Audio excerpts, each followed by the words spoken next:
నా ల్యాండ్ ఉంది, సో ఈ ల్యాండ్ని ఎలాంటి బిల్డర్కి ఇస్తే మంచిదండి? అది $1 మిలియన్ క్వశ్చన్. చాలా మంది ఇక్కడ ఇన్వెస్టర్స్ బయర్స్ వచ్చేసరికి కావాల్సిన దానికంటే ఎక్కువ ఇన్ఫర్మేషన్ తెలుసుకుని కన్ఫ్యూజ్ అవుతారు. ఒక XYZ అనే బిల్డర్ ఉన్నాడండి, సేల్స్ ఆఫీస్కి వెళ్తే ఎక్కువ ధర చెప్తున్నాడు. పక్కనే రియల్ ఎస్టేట్ ఏజెంట్ ఎవరో కనబడితే అదే బిల్డింగ్ లో వేరే ఫ్లాట్ ఇస్తానండి, అది 7,500 అనుకోండి, నేను 6,000 రూపాయలకి ఇచ్చేస్తాను. బిజినెస్ సీక్రెట్లన్నీ అడుగుతారు.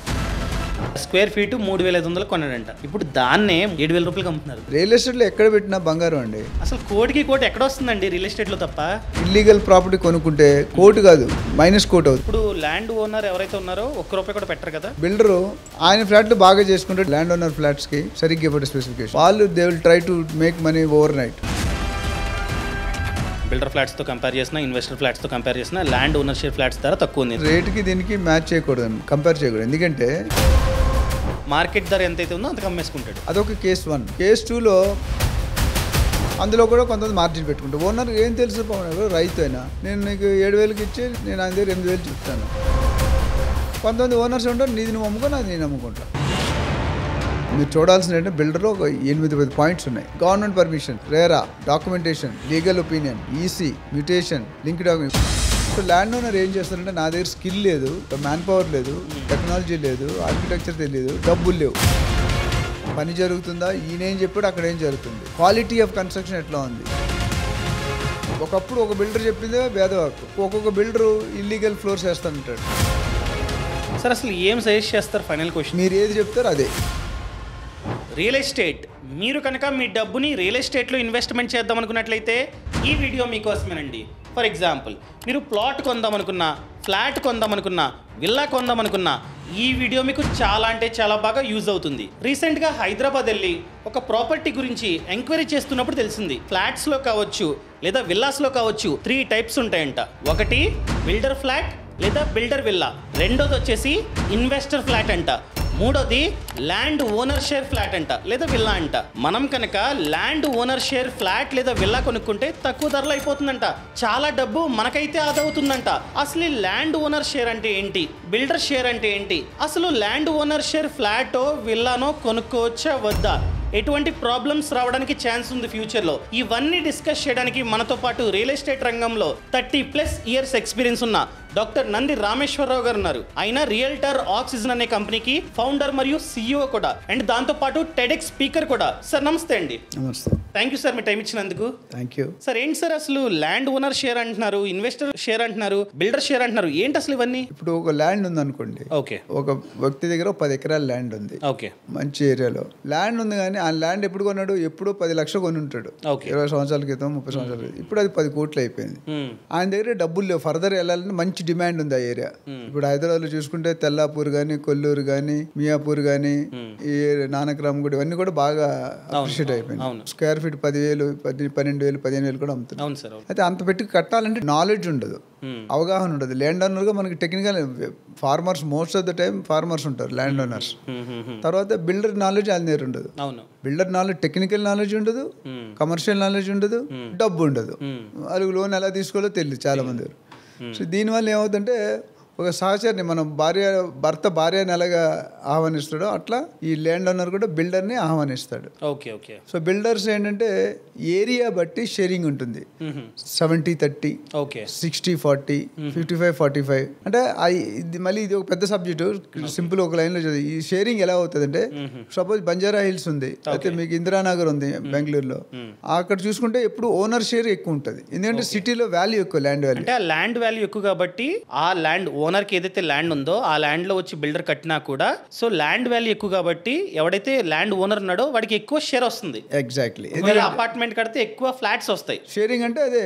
ఇప్పుడు 60-40 అని అనుకోండి. నాకు బంజారాలో ఒక ఓనర్ తెలుసు, ఒక మార్వాడి ఆయన 68% ఆయనకు వచ్చింది, 32% బిల్డర్. ఎందుకంటే ఇప్పుడు మా ఇంటికి వచ్చారు కదా మీరు బంజారా హిల్స్, అక్కడ గజం 3.5 నుండి 4 లక్షలు.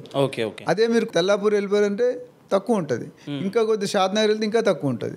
సో అందుకని ఆ రేషియో అలా మారుతుంది. సింపుల్ పారామీటర్ చాలా ఉంటాయి, ఒక మెయిన్ పారామీటర్ ఎక్కువ తక్కువ అనేది. ఒక్కోసారి ల్యాండ్ చివరి ఇప్పుడు 100 కిలోమీటర్ జడ్చర్లో పెట్టారు, అప్పుడు బిల్డర్ షేర్ ఎక్కువ ఉంటుంది. బిల్డర్ షేర్ ఎక్కువ ఉంటుంది, ల్యాండ్ తక్కువ, డిమాండ్ తక్కువ ఉంది కాబట్టి. Exactly. Okay, okay. So it depends upon the market price. Okay, ఆ షేర్ అనేది మార్కెట్ ప్రైస్ మీద డిపెండ్ అయి ఉంటుంది. ఒక కార్డ్ ప్రైస్ ఉంటుంది, రిజిస్ట్రేషన్ ప్రైస్ వేరు ఉంటుంది, మార్కెట్ ప్రైస్ వేరు. ఇప్పట్లో మీరు చూసుకుంటే చాలా వరకు మార్కెట్ ప్రైస్ కొన్ని వాటిలో మీరు అందరూ ఏమనుకుంటే మార్కెట్ ప్రైస్ ఎక్కువ ఉండాలి, గవర్నమెంట్ రేట్. కొన్ని వాటిలో గవర్నమెంట్ రేట్ ఎక్కువ, మార్కెట్ రేట్ తక్కువ ఉంటుంది. అది చాలా మంది తెలియదు. కొన్ని specified areas maybe conservation zone లేదా 111 జోన్, FTL బఫర్ ఉంటే అక్కడ తక్కువగానే అమ్మేస్తారు. సో అది చూసుకోవాలి. సో ల్యాండ్ ఓనర్ ఏం చేస్తారంటే, నా దగ్గర స్కిల్ లేదు, మ్యాన్ పవర్ లేదు, టెక్నాలజీ లేదు, ఆర్కిటెక్చర్ తెలియదు, డబ్బులు లేవు, ఇవన్నీ మన కన్నా ల్యాండ్ వాల్యుబుల్. అప్పుడు బిల్డర్ని ఇన్వైట్ చేస్తారు. చాలా మంది ఏంటంటే ఒక బిల్డర్ మీద డిపెండ్ అవ్వరు. ఒకప్పుడు ఒక బిల్డర్ చెప్పిందే భేదవాక్కు. ఇప్పుడు అలా కాదు. ఎందుకంటే మన బయ్యర్ కానీ ల్యాండ్ ఓనర్ కానీ ఎవరు అందరూ ఇంటెలిజెంట్. మీ దగ్గరకు ఒక బయ్యర్, ఇప్పుడు మీరే ఉన్నారు, ఒక ప్రాపర్టీ 10 ప్రాపర్టీలు చూశారు, చూసి ఒకటి ఎన్నుకుంటారు. సో అట్లా వీళ్ళు కూడా 2-3 బిల్డర్కి వెళ్ళాలి. కొంతమంది వెళ్ళరు, అప్లికేషన్లు సైన్ చేస్తారు, పరిచయం చుట్టారు, బట్ చేసుకోవాలి. చేసుకున్నప్పుడు వాళ్ళు ఏమి ఇస్తారు, ఒక జనరల్ AGP ఇస్తారు అనమాట. సేల్ అగ్రిమెంట్ రాసుకునేటప్పుడు నీ ల్యాండ్ ఎంత ఉంది, ఆయన ప్లాన్ ఇవ్వాలి, ప్రొజెక్ట్ ఆర్కిటెక్చర్ లేఅవుట్ ఇవ్వాలి. అంటే అసలు ఏం కడతాడు, కమర్షియల్ కడతాడా, రెసిడెన్షియల్ కడతాడా, ఇంకా రిటైల్ కడతాడు, ల్యాండ్ ఓనర్ కి అంతా చెప్పాలి ఏం కట్టబోతున్నాడు. చెప్పడం కదా, రైటింగ్లో ఇవ్వాలి. చెప్తే చెప్పిన వాళ్ళు మోసపోయారు. అగ్రిమెంట్ ఇప్పుడు ఇవాళ చెప్పింది రేపు ఉండదు కదా. అవునండి, రాతిగయ్యి బాతిగయ్యి. సో ఇక్కడ ఏమవుతుందంటే ఆ ప్లాన్ ఇవ్వాలి, ప్రపోజ్డ్ ప్లాన్. ఇప్పుడు ఒక్కొక్క బిల్డరు ఇల్లీగల్ ఫ్లోర్స్ వేస్తానంటాడు. ఓకే, సో ఎంతైతే రాసుకున్నారో అది కాకుండా ఎక్కువ ఫ్లోర్లు వేస్తా అంటాడు అందరూ షేర్ ఇస్తానంటాడు. కానీ రేపొద్దు లీగల్ కింద ఇల్లీగల్ కింద పడితే మొత్తం క్రాష్ అవుతుంది. సో అది రిస్క్ ఓరియంటెడ్. జనరల్ గా పెంట్ హౌస్ అనేది ఒకటి వేసుకుని తర్వాత BRS లో వేసుకుంటారు, బిల్డింగ్ రెగ్యులరైజేషన్ స్కీమ్ అని. అది తక్కువ. బట్ స్టాండర్డ్ కార్పొరేట్ బిల్డర్స్ అయితే మాత్రం ఇలా చేయరు.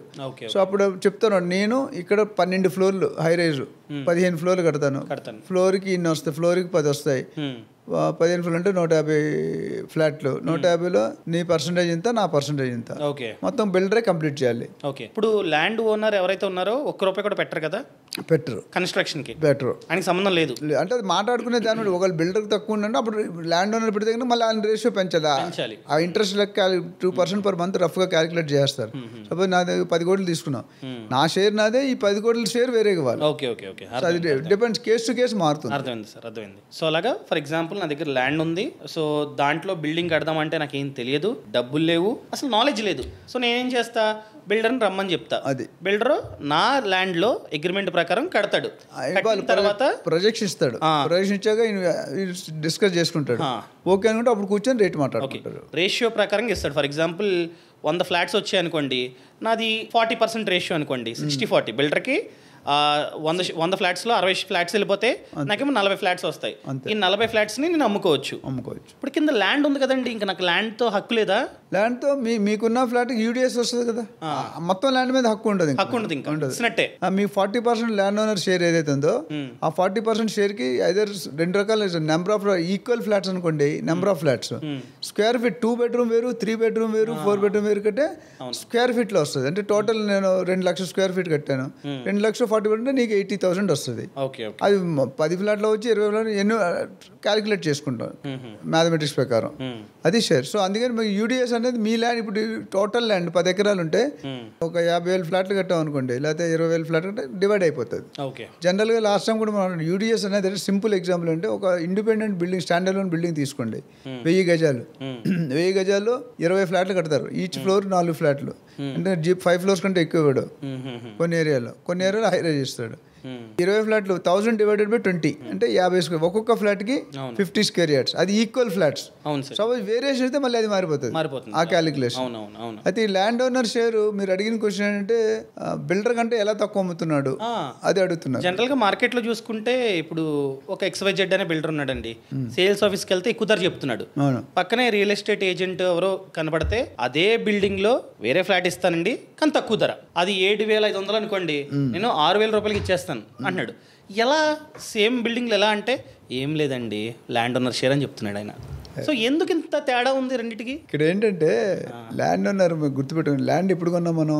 ఎప్పుడో కొన్నాం, 20 సంవత్సరాలు, 30 సంవత్సరాలు, 15 సంవత్సరాలు. అప్పుడు ల్యాండ్ ఎంత ఉంది, ఇప్పుడు ల్యాండ్ ఎంత ఉంది? చాలా పెరిగిందండి. పెరిగిందా? So he has made enough profit.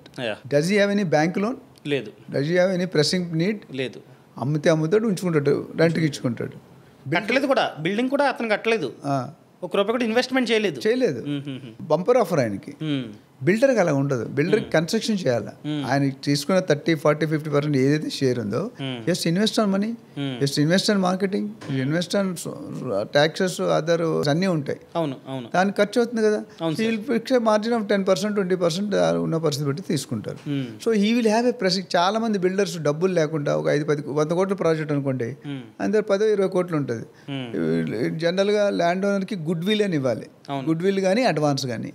Good will అంటే నాన్ రిటర్నబుల్. ఇప్పుడు సపోజ్ ఇల్లు ఎరగొట్టారు, మీ ఇల్లు ఎరగొట్టి జాయింట్ వెంచర్కి ఇస్తే నువ్వు 1 year బయట ఉండాలి కదా, నువ్వు ఇల్లు ఆ 1 year రెంట్ మీకు ఇవ్వాలి బిల్డర్. అలా కొన్ని కేసు టు కేసు మారుతుంటుంది. ఇక్కడ అయ్యేసరికి ఏముందంటే ఓనర్కి ఎటువంటి ప్రెజర్ లేదు, బట్ బిల్డర్కి టూ మచ్ ప్రెజర్. ఈ మధ్యకాలంలో ఇంకా కాంపిటీషన్, ఈ cannot put more margins.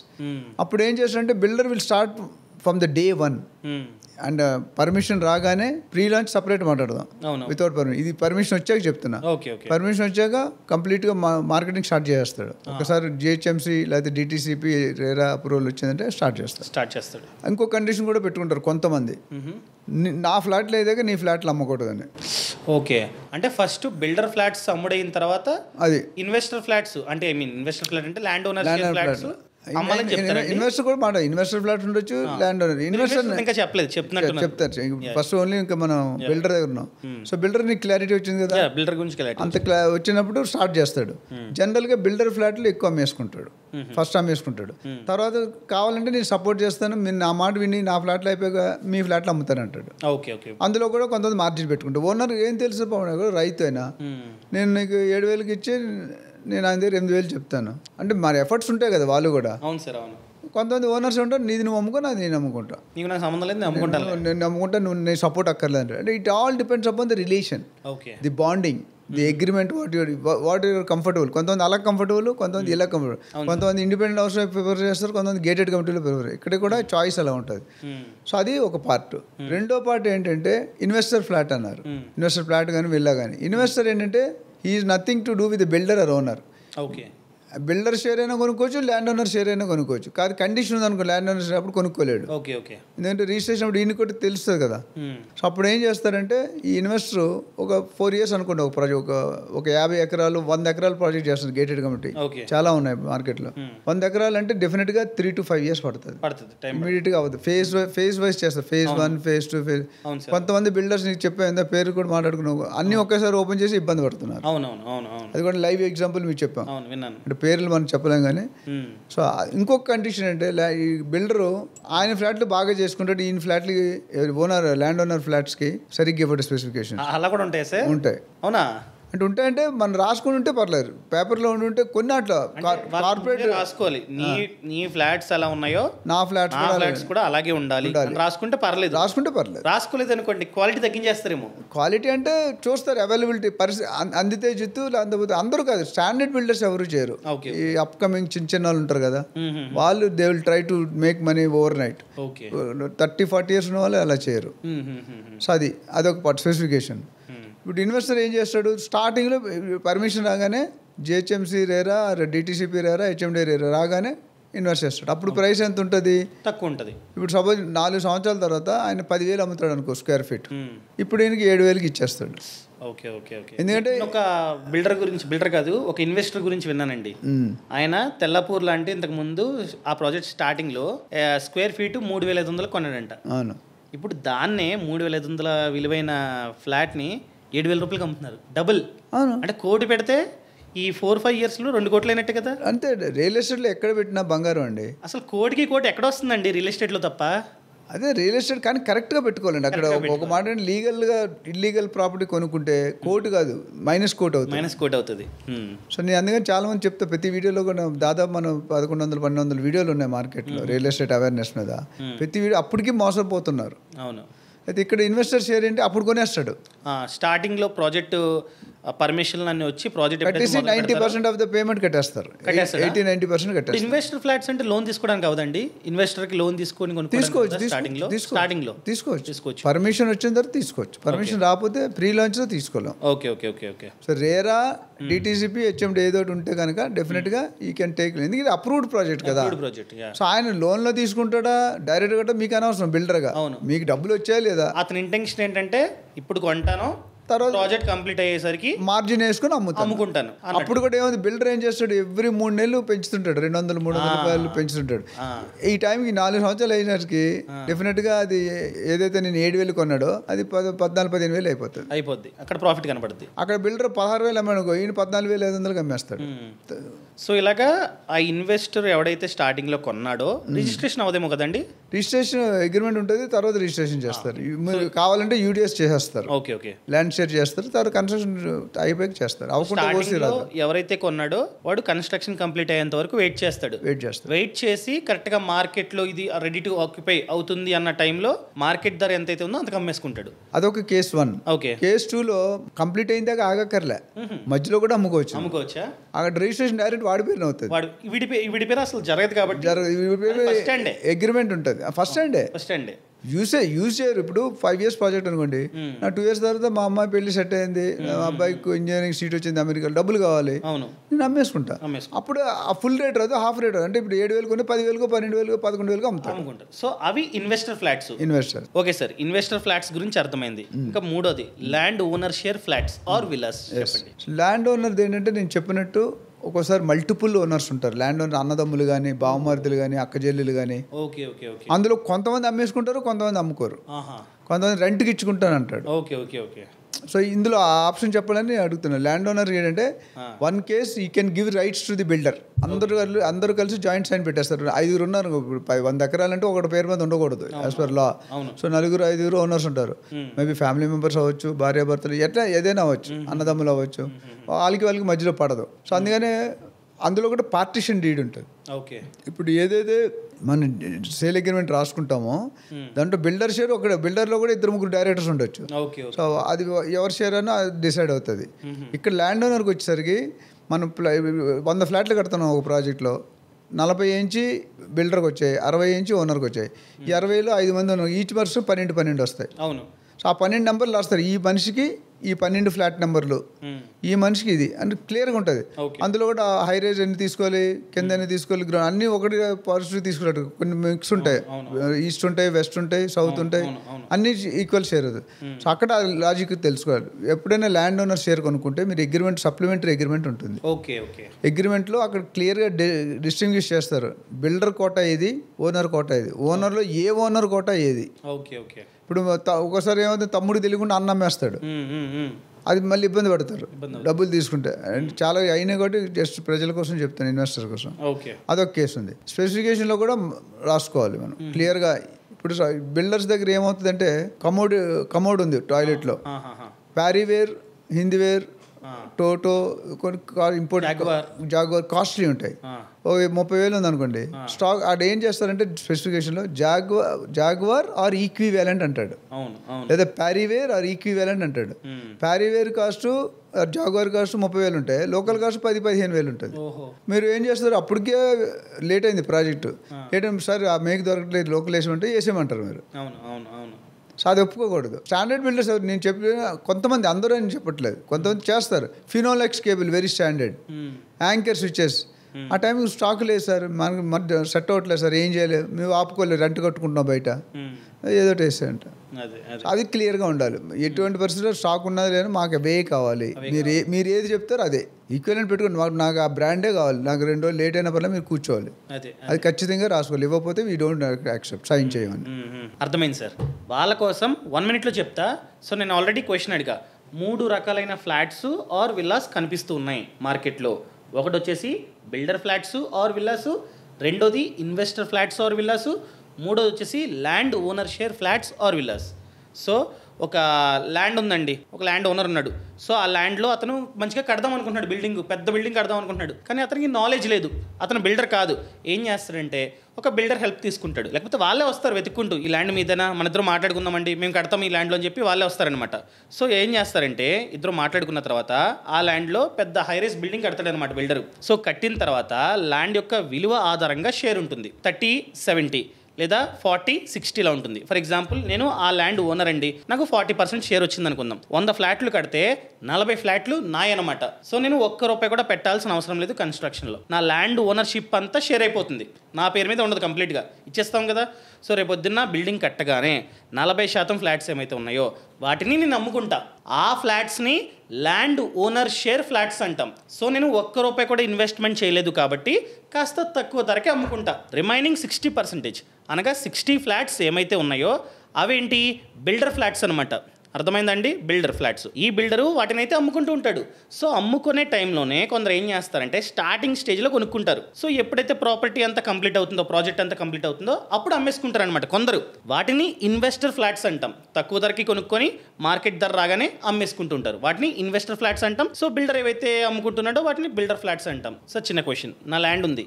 So ఈ ల్యాండ్ని ఎలాంటి బిల్డర్కి ఇస్తే మంచిదండి? అది $1 million క్వశ్చన్ కౌశిక్. ఎందుకంటే బిల్డర్లో హైదరాబాద్ ఒకసారి తీసుకుంటే 10,000 బిల్డర్స్ దాకా ఉన్నారు హైదరాబాద్. తెలంగాణలో ఇంకెంతో మంది ఉంటారు, 10 లక్షల మంది ఏజెంట్స్ ఉన్నారు తెలంగాణ. సో ఇదేంటంటే బిల్డర్ని సెలెక్ట్ చేయడం చాలాసార్లు చెప్పాను, రిపీట్ అవుతుందేమో. పెళ్లితో సంబంధం, రియల్ ఎస్టేట్ డీల్ ఈజ్ పెళ్లితో సంబంధం. ఎందుకంటే పెళ్లిలో ఏం మాట్లాడతావు, ఫస్ట్ కట్నం. ప్రాపర్టీలో ఏం మాట్లాడతావు, బేస్ ప్రైస్. అక్కడ సారీ మాట్లాడతావు పెళ్ళిలో, ఇక్కడ ఎమ్యూనిటీస్ మాట్లాడతావు. అక్కడ నా వెహికల్ ఏమి ఇస్తాం అల్లుడికి అంటాడు, ఇక్కడ కార్ పార్కింగ్ సిమిలర్. సో మన పెళ్ళికి ఏం చేస్తాం, ఇటు 7 తరాలు అటు 7 తరాలు చెక్ చేస్తాం. 7 తరాలు 1-2 తరాలు బ్యాడ్ ఉంటే మనం ఆ పిల్లని అక్కడ ఇవ్వము, లేకపోతే అబ్బాయిని అక్కడ ఇవ్వము. అదేవిధంగా బిల్డర్స్ కూడా, అది ఎందుకు చెప్పంటే అర్థం కాడని చెప్పాను. బిల్డర్స్ని కూడా ఎన్నుకునేటప్పుడు ఆఫీస్ బాగుంటుంది, ఇంద్రభవన్లా ఉంటాయి ఆఫీసులు. ఒక్కొక్క రూమ్కి ₹1 కోటి 2 కోట్లు పెట్టి చేస్తారు. ఆఫీస్ చూసి మనం పడిపోతాం. మంచి బిల్డర్ అది కాదు. మీరు చూడాల్సిన అంటే బిల్డర్లో ఒక 8-10 పాయింట్స్ ఉన్నాయి. సింపుల్గా డైరెక్ట్ చెప్పేస్తాను. ఫస్ట్ బిల్డర్ని కలవాలి మీరు. చాలామంది బయర్స్ బిల్డర్ని కలవరు. సేల్స్ వాళ్ళు ఏజెంట్ పెట్టుకోండి, నేనే చెప్పాను. బట్ పెట్టుకుంటే ఫైనల్ ఒక 5 ప్రాపర్టీలు చూస్తారు, ఒక ప్రాపర్టీ 0 డౌన్ చేస్తారు కదా, మీరు చేశారు. ఆ 0 డౌన్ చేసిన ప్రాపర్టీ బిల్డర్ని అపాయింట్మెంట్ మీరు వెళ్ళినప్పుడు ఆయన కలడు, ఆయన అపాయింట్మెంట్ తీసుకొని వెళ్ళాలి. ఇది 1 గంట మాట్లాడండి. అని ఏంటి మనిషిని ఇప్పుడు నీతో గంట సేపు మాట్లాడితే క్లారిటీ వస్తుంది కదా, కౌశిక్ ఎలా అంటాడు. అలా బిల్డర్తో డైరెక్ట్ బోర్డు అంటే ఎవరైతే మనకి రిజిస్టర్ చేస్తారో వాళ్ళతో మాట్లాడు. ఆన్ బోర్డు ఎవరున్నారు వాళ్ళతో, ప్రమోటర్ వెళ్ళి మాట్లాడితే మీకు క్లారిటీ వస్తుంది ఆయన విజన్ ఏంటి. ఒకటి ఫస్ట్. రెండోది ఆ ప్రాజెక్ట్స్ ఎన్ని చేశాడు అనేది ఇంతకుముందు ఎన్ని చేశాడు. అది దానికంటే ముఖ్యం ఏంటి తెలుసా, ఎన్ని ప్రాజెక్ట్స్ టైంలో కంప్లీట్ చేశాడు, ఇచ్చిన కమిట్మెంట్తో డెలివరీ చేశాడు. కొంతమంది బిల్డర్స్ నాకు తెలుసు, పేర్లు చెప్పను, లాస్ అయినా హ్యాండ్ ఓవర్ చేశారు. వాళ్ళ ప్రాఫిట్లో లాస్, నెక్స్ట్ ప్రాఫిట్లో ప్రాఫిట్ చేసుకున్నారు. కమిట్మెంట్ ఇచ్చిన మాట. రేట్లు పెరిగిపోయాయి, గవర్నమెంట్ పాలసీలు మారిపోయాయి, బయ్యర్ ఇవ్వడు. అప్పుడు ఎవరు పెట్టుకోవాలి, బిల్డర్ పెట్టుకోవాలి కదా. అంటే నీతి నిజాయితీ ఉన్న వాళ్ళైతే డెఫినెట్గా కమిట్ చేస్తారు. నెక్స్ట్ ప్రాజెక్ట్ పోయింది, ప్రాజెక్ట్ 10% లాస్ వచ్చింది, ప్రాఫిట్ అయితే బ్రేక్ ఈవెన్ అవుతుంది. అది ఇంపార్టెంట్. రెండోది బ్యాంక్ రెప్యుటేషన్ ఎట్లా ఉంది, ట్రాన్సాక్షన్. క్రిసిల్ నాకు తెలుసు కదా, సిబిల్ స్కోర్ అది ఎలా ఉంది చూసుకోవాలి. ఈయన మీద ఏమైనా కేసెస్ ఉన్నాయి, ఎఫ్ఐఆర్ కేసెస్. కొన్ని బిల్డర్ మీకు తెలుసు, హైదరాబాద్ టీవీలో వస్తారు, చాలా బిల్డర్స్ ఎత్తేసారు, అలాంటి ఉన్నాయా. చాలామంది ఒక సెగ్మెంట్ మీద ఫోకస్ చేస్తారు, either plots, either villas or flats or farm plots. కొంతమంది అన్నీ చేస్తారు. 20 సంవత్సరాల వరకు ప్లాట్లు చేసి ఒకసారి దీనికి వచ్చి విల్లాలు కడదాం అనుకుంటాడు, లేకపోతే హైరైజ్ ఫెయిల్ అవుతారు. బిల్డర్ మంచోడే, పేరుంది, రెప్యుటేషన్ ఉంది, బట్ టెక్నాలజీ లేదు. అనుభవమే కదా. ప్లాట్లు అనేది పెద్దగా ఉంటుంది, వాటర్, రోడ్లు, పైపులు వేస్తే అయిపోయింది. అపార్ట్మెంట్ అలా కాదు కదా, దినదినగా ఎవ్రీడే ఇలా ఇది క్రాక్ వచ్చింది, అది సీల్ అయింది, ఆ పాయింట్ లేదు, ఇది ఫ్లోరింగ్ బాగాలేదు, అవన్నీ అడుగుతారు. ప్లాట్లు అవన్నీ ఉండవు. ఇక్కడ అది చూసుకోవాలి. నెక్స్ట్ ప్రాజెక్ట్ చేశాడు కదా ఆయన ఆల్రెడీ, కొన్ని ఆ ప్రాజెక్ట్స్ వెళ్ళి చూడండి ఫిజికల్గా, కంప్లీటెడ్ ప్రాజెక్ట్స్ ఎలా ఉన్నది. కొన్ని ప్రాజెక్ట్స్ మెయింటెనెన్స్ ఉండదు, గ్రీనరీ ఉండదు, ఏదో చేశారంటే సెక్యూరిటీ ఉండదు, అది చెక్ చేసుకోవాలి. అక్కడ ఉన్న బయర్స్ని అడగండి, ఆల్రెడీ కస్టమర్స్ కదా వాళ్ళు, హౌ ఆర్ దే ఫీలింగ్, బిల్డర్తో ఎక్స్పీరియన్స్ ఎట్లా ఉంది 5 years, అది అడగ. అట్లానే గూగుల్ రివ్యూస్, వెబ్సైట్లో ఎలా ఉన్నాయి అని చూసుకోవాలి. ఎంప్లాయీస్ అడగాలి, సైట్కి వెళ్ళాలి. ఇప్పుడు మీరు ఏదైతే సైట్ కొనుక్కుందాం అనుకుంటారో అసలు ఫిజికల్గా సైట్ ఉందా, అక్కడ బోర్డే ఉందా, పని జరుగుతుందా, ఈయనేం చెప్పాడు అక్కడ ఏం జరుగుతుంది, క్వాలిటీ ఆఫ్ కన్స్ట్రక్షన్ ఎట్లా ఉంది. ఒక ఇంజనీర్ తీసుకెళ్తే చెప్పేస్తాడు ఆ క్వాలిటీ. అవును సార్, సిమెంట్ రేషియో ఎట్లా ఉండాలని అది చూసుకోవాలి. ఓకే. అట్లానే ఎగ్జిస్టింగ్ కస్టమర్స్తో మాట్లాడాలి. ఓకే. ఇవన్నీ సెక్యూరిటీ వాడితో మాట్లాడాలి. అంటే తెలిసిపోద్ది శాలరీ స్టార్ట్ చేస్తున్నారా లేదా. ఎందుకు చెక్ చేయాలంటే ఇవన్నీ అవసరం అంటే అవసరం. ఎక్కడైనా మనకి నిన్న 7 తరాలు ఇక్కడ కూడా 10 తరాలు చెక్ చేస్తున్నాం. ఎక్కడైనా డిఫాల్ట్ ఉంటే మనం క్లారిఫై చేసుకొని ఒక అందరు బిల్డర్ కావాలని చీట్ చేయరు, వాళ్ళు ఇరుక్కుంటారు, మిగతా వాళ్ళని చీట్ చేస్తారు. అవును సార్. సో ఇవన్నీ చెక్ చేసుకొని ఆ తర్వాత మనం కావాలంటే ఒక మంచి బిల్డర్ని చూస్ చేసుకొని అతనికి ఇవ్వచ్చు. Government permissions, RERA, documentation, legal opinion, EC, mutation. So మనం ఎవరికైతే ల్యాండ్ ఇవ్వాలనుకుంటున్నామో కట్టమని ఆ బిల్డర్ మంచోడా కాదా అని చెప్పి ఇవన్నీ మనమైతే చెక్ చేసుకోవాలి. 8-10 పాయింట్ కంపల్సరీ చెక్ చేసుకోండి. ఓన్లీ దీనికే కదా, రేపు పొద్దున్న పలానా బిల్డర్ దగ్గర ఒక ఫ్లాటో లేదా ఇల్లా కొనుక్కుంటున్నా కూడా ఇవే వర్తిస్తాయి. ఇవన్నీ చెక్ చేసుకొని మనమైతే చూస్ చేసుకోవాలి. సార్ అదే విధంగా ఇప్పుడు నేను కస్టమర్ సార్, ఒక అపార్ట్మెంట్ కమ్యూనిటీ ఉంది. సో నేను బిల్డర్ దగ్గర కొనుక్కున్నా ఫ్లాట్. సో బిల్డర్ ఒక 5 years వరకు రేరా ప్రకారంగా అన్ని చూసుకుంటాడు ఆయన. అంటే క్రాక్ వచ్చినా ఏమైనా ప్రాబ్లమ్స్ వచ్చినా బిల్డర్దే బాధ్యత ఒక 5 years వరకు. అదే నేను కనుక బిల్డర్ దగ్గర కాకుండా ల్యాండ్ ఓనర్ షేర్ కొనుక్కున్నా ఫ్లాట్, అప్పుడు ఎవరు చూసుకుంటారండి? అంటే responsibility lies with the builder. బిల్డరే. వారంటీ దీనికి కూడా వర్తిస్తుందా? వర్తిస్తుంది. రేరాలో ఉన్నది కదా 5 years వరకు ఏది వచ్చినా బిల్డర్. నేను బిల్డర్ దగ్గర కొనుక్కోలేదు కదా. బిల్డర్ కొనుక్కొని ప్రాజెక్ట్ కంప్లీట్ చేసిన ఆయనే కదా. ఓకే, ఆయనే చూసుకుంటాడు. ప్రాజెక్ట్ ఎవరు కట్టారు? బిల్డర్ కట్టారు. అంటే తర్వాత వాళ్ళు ఓనర్తో టర్మ్స్ అవుతే చేయరు. ఓ, అది కూడా ఉందా? ఇప్పుడు మన రిలేషన్ పాడైంది అనుకో, ఎందుకు పాడవుతుంది? డిలే చేశారు, ప్రెజర్ పెడతాడు, డబుల్ అవుట్ అవుతుంది. లేదా కోర్టులో కేసెస్, కొంతమంది కోర్టులో కేసు. ఒక ప్రాజెక్ట్ స్టాండర్డ్ బిల్డరు 14 సంవత్సరాలు 14 years పట్టింది కేసు. ప్రాజెక్ట్ ఆగిపోయింది. వీటికి ఇన్కమ్ లేదు, వాడికి ఇన్కమ్ లేదు. లాస్ట్ 80% ప్రాజెక్ట్ చేశారు, 20% చేయలేదు. సార్ అసలు ఏం సజెస్ట్ చేస్తారు? ఫైనల్ క్వశ్చన్ అండి ఈ వీడియోకి. ఇప్పుడు తక్కువ పడుతుంది కదా బిల్డర్ ఫ్లాట్స్తో కంపేర్ చేసినా, ఇన్వెస్టర్ ఫ్లాట్స్తో కంపేర్ చేసినా ల్యాండ్ ఓనర్షిప్ ఫ్లాట్స్ ధర తక్కువ ఉంది. ఎందుకంటే వాడికి పెద్దగా ఖర్చు లేదు కాబట్టి తక్కువకి ఇస్తున్నాడు. ఇది కొనుక్కోవడం బెటరా లేకపోతే మిగతా కొనుక్కోవడం బెటరా? మీరు రేట్ ఎందుకు తగ్గిస్తున్నారు? రేట్కి దీనికి మ్యాచ్ చేయకూడదు, కంపేర్ చేయకూడదు. ఎందుకంటే as per our agreement specification, builder అగ్రిమెంట్లో ఏముంది, మన ఓనర్ అగ్రిమెంట్లో ఏముంది, స్పెసిఫికేషన్ చూసుకోవాలి. Rate is being reduce. Builder margin వేసుకుంటున్నాడు, వీళ్ళు మార్జిన్ లేకుండా అమ్ముతున్నారు. అందుకనే రేట్ తగ్గు. సో టెక్నికల్గా తగ్గిమని కాదు, బట్ ఎక్కడైనా అలాంటి అగ్రిమెంట్ ఉంటే మనం చెప్పలేము, చూసుకోవాలి. అందుకని చదువుకోవాలి మనం. ఓకే, ఉన్న పాసిబిలిటీస్ ఆర్ దేర్. నాకు ప్రాజెక్ట్ తెలుసు, పేరు చెప్పను కానీ బిల్డర్ బాగా ఇచ్చారు. బిల్డర్ బాగా ఇచ్చాడు. ఓనర్కి కొద్దిగా 5% 10% క్వాలిటీ తగ్గింది. తగ్గిస్తారండి అలాగా? అంటే ఎందులో తగ్గించవచ్చు క్వాలిటీ? అంటే మార్జిన్స్ ఒక్కోసారి ప్రాజెక్ట్ ఓవర్ హెడ్ కాస్ట్ పెరిగిపోతుంది. అనుకుందా 10 కోట్లు అనుకుంటే 12 కోట్లు, 2 కోట్లు ఎవరు పెట్టుకుంటారు? ఆ 2 కోట్లకి 50 లక్షలు మిగులుతుంది. చచ్చినట్టు పెళ్ళికి వచ్చిందే కట్నం అన్నట్టు ఎంతో కొంత మిగులుతుంది, కాంప్రమైజ్ అవుతారు. బట్ అందరూ అవ్వరు, ఇది రేర్ కేసెస్. బట్ ఎందుకు చెప్తాను, చూసుకోవాలి. మన agreement, supplementary agreement, main agreement, owner agreement అవన్నీ చూసుకొని ఫ్లాట్లు చూసుకుంటే అగ్రిమెంట్ రాసుకుంటే మీరు చూసుకోవాలి. ఈ ఫ్లాట్ చూస్తున్నారు, ఈ ఫ్లాట్ చూస్తున్నారు. అంటే మీరు ఏమంటున్నారంటే బిల్డర్ ఫ్లాట్ చూడండి, అదేవిధంగా ల్యాండ్ ఓనర్ షేర్ ఫ్లాట్ కూడా చూడండి. స్పెసిఫికేషన్స్ ఏమైనా చెక్ చేసుకోండి. ఏమన్నా ఇచ్చులు తగ్గులుంటే అప్పుడు మాట్లాడు. అందుకని చెప్పి రేట్ తగ్గుతుంది, అది కూడా ఒక రీజన్ ఏమో అని చెప్పి కన్సిడర్ చేయమంటున్నారు. అంతేనా? కన్సిడర్ చేసి చెక్ చేసుకోమని. ఒకవేళ రెండు కరెక్ట్గా ఉంటే గో విత్ ల్యాండ్ ఓనర్. జనరల్గా స్పెసిఫికేషన్ తగ్గవు.